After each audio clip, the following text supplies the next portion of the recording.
I was going to talk about lean product development, but you guys will see that in what Jack's done here, how to make a product as quickly and as fast and get it to the customer as possible. That's my background, but I'm going to talk about something that's just much more of a passion and something that's really affected me over the past year since the last summit, and that's my ultimate lean improvement, which is creating a vivid vision. So, who here, and I want to hands up, would get on a bus if the destination was to be confirmed? Yeah, there's a few maniacs, but mostly Tom got on there with no shoes on for sure. So most of us wouldn't, really. Most of us wouldn't get on there unless we knew what the destination was. So why do we expect our employees, our family members, or friends to do so? We shouldn't. So again, let's get interactive. Who here has a clear vision for yourself or for your company? Okay, good hands, I like it. A few visionaries in the room. Who here has this vision written down? Okay, a little bit less hands. And who here has shared this vision explicitly with your family or your team? Okay, a little bit less. All right, so the results are most of us have a vision. Most of us have shared it with their team, but not everyone has it written down, and I'm here to show you the power of doing so. So firstly, we'll get into a little bit about me. So my story, from a farming background, and this is me back in the day, a tractor on my farm. We weren't poor, but it sure as hell looked like it from what was around us. And my father taught me hard work, determination, and if it wasn't hard, it wasn't worth doing. And I always liked to do things the easy way, the simple way, but he liked to do it the hard way. And I grew up that way, and that's what took me through, and it paid off, but I knew there was a better way. So went to university and a degree in sports engineering, learned a lot about lean, went straight over my head, and went to America, done football scholarships, and that hard work paid off in cases like that. But most of all, this was me, partying, drinking, didn't really learn enough, and I suppose a lot of people, when they go to university, it's the same thing. So my real education began when I first stepped into Seaton Matters. I met Ryan, Martin, and Jonathan, and they had those same values of hard work, but they liked to do things the simple way, the easy way, and that resonated with me, and I knew that it was the right place for me to grow and develop. So then my lean journey really began when I was closing a gate at Seaton Matters one day, and I was struggling. I was trying to lift this gate, and I don't know if Brian remembers this, but it was dragging along the ground, and the sweat was beating off me, and Ryan just bolted straight into the shed, lifted a cordless jigsaw, brought it back out, shaved about 1 inch off this, and it ran like a new gate. I was hooked. That was me right there, hooked. And that set a precedent in me that things can be simple. You don't have to struggle. Things can be better, and you don't have to do it the hard way like my father taught me, although those were good principles. So my education kept going. I went to Japan with Decky and Ryan in 2017, and it was a phenomenal experience. We talk about brain transplant. Decky talks about leaving his old brain in Japan. Everybody knows this feeling. Mine blown, like night and day, never will go back, completely different person. Thanks. So, again, with the guys, just always wanting to improve, always wanting to scale the business, do more, help more people, they came across the Vivid Vision, and the Seaton Matters Vivid Vision was born.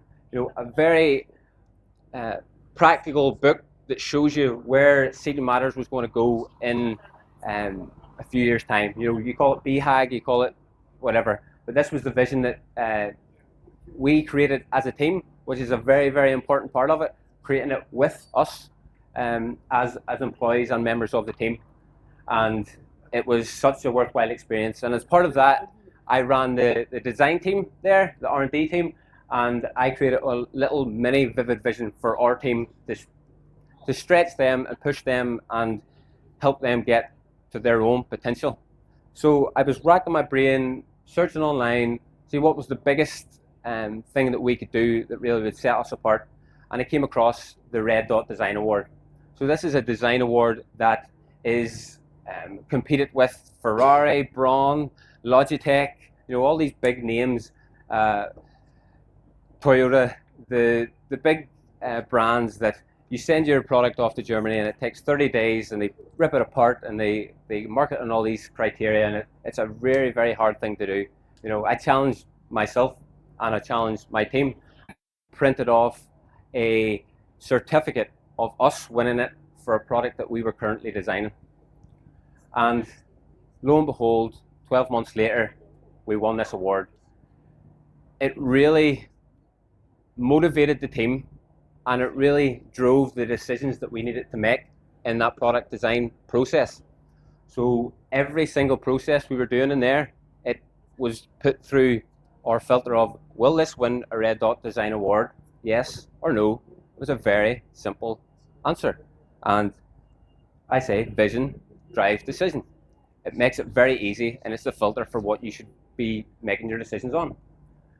So we went to the award ceremony in Essen, Germany, and all the team was on cloud nine, and it just set a spark in me that I could do more. I could do this if I set a vision for myself. And meanwhile, I was creating my own personal Vivid Vision all the way through the Lean Summit. When I was talking to you guys last year, this was brewing inside of me, creating my own vision for my life.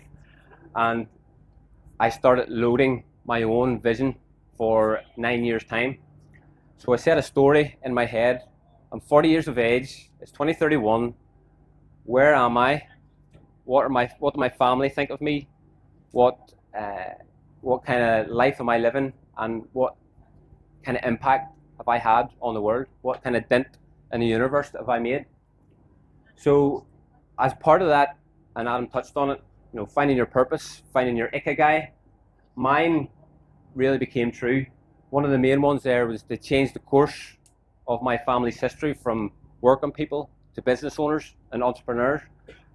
When I say that, it gets my emotions going, because my family, although doing really good, noble work, they had the potential to affect more people, and we all know the effect that business has on people. So that kind of struck a chord with me that I might need to start my own business here. And secondly, become a role model for my family through reaching my full potential. So if I could do something, I should do that. And if my family are looking at the decisions I made, would they be proud? And then thirdly, build a financial wall around my family that nobody can get through. It's not about money, it's about what the money can do and the problems that it can solve. So that was my purpose, and that allowed me then to formulate my goals for the next 9 years. So the first one there, be the majority owner based business with a turnover of 5 million. So this is me coming from a place of earning a wage and working in a company which I loved, but I knew I could do more and I could affect more people. So I'll not go through all those, but that was the main decision that I knew I had to make. And it was a tough one. It's a very, very tough one. So I left Seaton Matters in December 2023 and started my own business in January 2024. They all look surprisingly happy to see me go there. I'm hoping it's because it was Christmas. So the vision makes the choices you make simple, but still not easy. Leaving Seaton Matters was probably the hardest decision I've had to make in my life. But when I clarified what I needed to do, it was actually simple. So we look at the front of 2 Second Lean, and it says how to grow people and build a lean culture, and that's what we're all trying to do. And Ryan wouldn't have done his job well if I wasn't reaching these levels and reaching this way of thinking. And it's a credit to Ryan, and I owe everything to Ryan to get me to that level, to be even thinking of doing that. You're here to Ryan.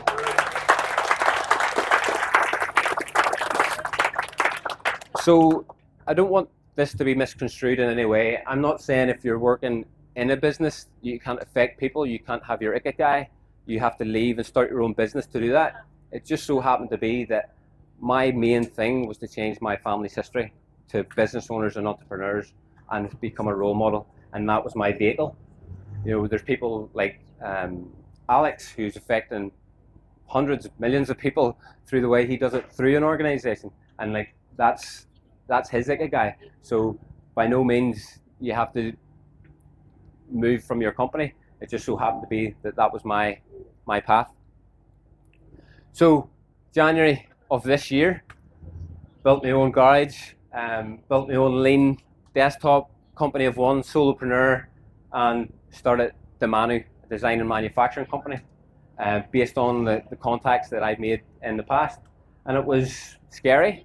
My wife didn't work.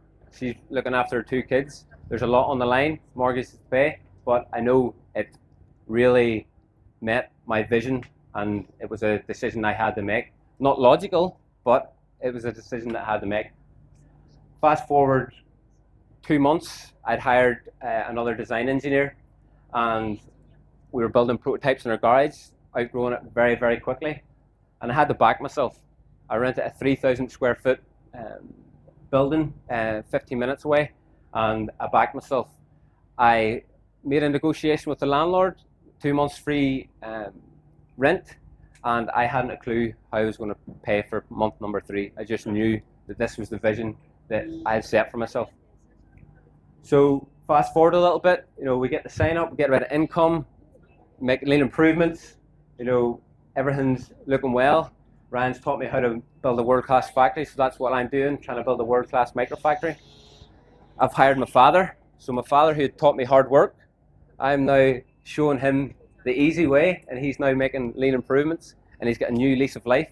He was working in a potato factory, driving a forklift, but now he's working alongside me, making lean improvements. He's a smarter guy than I am, and it's beautiful working alongside him.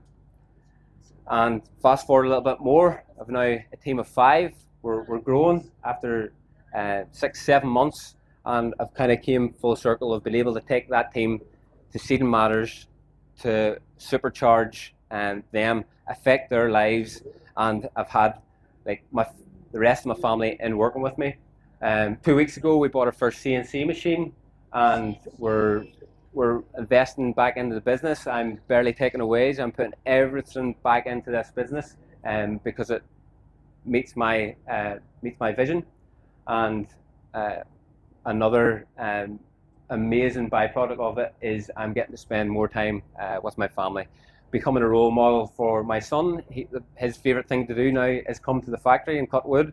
So it's just that in itself makes the decisions that I've made a lot easier. That's not blood on the floor, is it? No, he did cut himself, don't tell my wife, but that is not blood. I'll paint the floor, Jack, don't worry. So we love a before and after. So the before is you have an unclear vision. It's unclear to you and unclear to your people, your family, your friends. That generally leads to an uninformed decision, something based on irrational thoughts. That, when you're trying to implement lean, becomes a less aligned improvement. So that little 2-second improvement is not aligned to where you want to go, not aligned to the mission like your guys' improvements are every single day, Jack. And that leads to less aligned results. So my man Elon Musk, he says, don't optimize something that shouldn't exist. So don't improve on something if it's the wrong path that you're going on. That's what I'm getting at. So after creating your purpose, going on that journey of self-discovery, creating that vision, then can lead to a more informed decision. So if your team know that shared vision, you can stand back and let them help it. Let them do it. The way Ryan shared the vision with our team, I took that down into a microscope for a design team, and then done that a little bit further, and the results were world class.